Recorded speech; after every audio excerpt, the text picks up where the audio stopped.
This is the most emblematic of all of Joan Gascó's paint, where the Joan Gascó most influenced by the Flemish style comes to light. To begin with, and as a result of this influence, the panel was wrongly attributed to the German school and the painter Bartolomé Bermejo from Córdoba. The attribution to Joan Gascó is, for the time being, beyond question, above all the extraordinary likeness it bears to the prophet David from the high altarpiece in the parish of San Esteve in Granollers,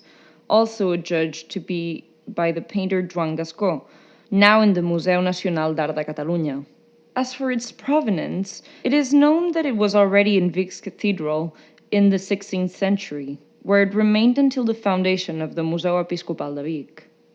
In 1868, by which time the panel was in disuse, it was found by Canon Jaume Collell from Vic behind a towel in the old washroom in the canon's sacristy. The panel shows the bloody head of Jesus Christ during the Passion, and it belongs to a type of Veronicas of Christ and the Virgin, very common in Catalan churches of the early Middle Ages. The treatment of the face and the radial design of the halo direct the spectator's gaze onto the eyes of Christ, in which Joan Gascó has concentrated all the expressive force of the image, of an unusual intensity in late Gothic Catalan painting.